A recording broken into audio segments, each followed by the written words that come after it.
Hey everybody, Peter Zeihan here, coming to you from Colorado's Lost Man Wilderness. I'm halfway through the Gessler Peak Traverse, and we're going to take one of the Ask Peter questions now. Specifically, am I worried about the U.S. military? There seems to be a bit of a recruiting crisis. The U.S. military had a hard time meeting its numbers throughout the War on Terror, and that was 20 years long. And since then, the capacity for recruitment has actually dropped. What we're seeing right now is not the leading edge of a recruiting crisis for the military. It's the leading edge of a recruiting crisis for everyone.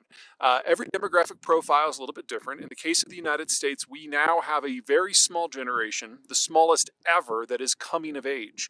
The Zoomers, turn 18 based on how you do the math. But for my math, they turned 18 in 2018. Makes the math simpler. Which means that the oldest millennials turn 23 this year, and the youngest ones turn 4. Now, what that means is we know exactly what the inflow into the labor market is for the next 20 years because the kids have already been born. And we now know a lot about them culturally, and it's not the sort of thing that the military likes to hear. They are the most ethnically diverse group we have ever had. They're the most open-minded on social norms. However, on top of that, they're the most technically minded and arguably the best educated we've ever had. They're very inclusive. They're very loyal workers. They feel that work is an opportunity, and they will follow you into hell virtually. They hate people. They're antisocial. Their dream job is to work in a closet that locks from the inside. You need something programmed or designed. They are who you want to turn to. You want to take a hill? No. They never want to go outside. They never want to see another person go to face-to-face. So what I'm doing here, doing Class 2 and Class 3 traverses with a few easy Class 4 moves all day by myself, and then I'm going to get on a trail and I'm going to yuck it up with people that I meet, and I know I'm going to end the night in some bar in Aspen just making new friends. That is their idea of hell on earth. The Zoomers are very different from the millennials who come before, who are much more social. And we have a world full of Zoomers now who are going to be filling out the labor market for the next 15 years. In many ways, what we're seeing with the military to this point is simply a signal of things to come. Because remember, in most careers in the United States, especially ones that require a degree of education, adulthood, if you will, the first real job, starts somewhere between age 21 and 26.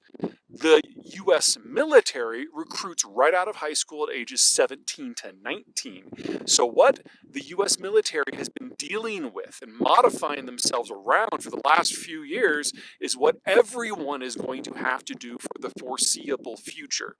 Now, in the case of the U.S. military, they're finding ways to get around it, but probably the single biggest thing that has gone right for the military is an end to the global war on terror. Basically, the United States for 20 years tried to partially occupy huge portions of the world. And the only way that you can occupy territory is with foot soldiers. That means boots on the ground. That means a lot of soldiers. That means the army. And that's hard to do when Zoomers are your recruiting pool. So now that the war on terror has ended and they've been able to rest and recruit, the military's been able to use the expertise and the preferences of the Zoomers to really upgrade a lot of the military tech that will define the next generation of military operations. This is great for special forces. This is great for drone warfare. This is great for satellite reconnaissance and cryptography. These are all things that the United States was already the world leader on, and the Zoomers are going to plug into that very, very nicely. But if the United States gets involved in another mass military operation where we have to deploy 1 million troops, that's a very different picture. Now, politically, I don't think that's on the docket. After the war on terror, Americans are absolutely not interested in a large ground warfare operation anywhere in the world, triply so in the Middle East. But the world does have a tendency to not ask you before they get you involved in a military conflict. So at the moment, I'm not worried because the things that Zoomers are good at are the things that the U.S. military wants to be better at. It's a good match. The only issue is if something goes wrong. All right, take care. Bye.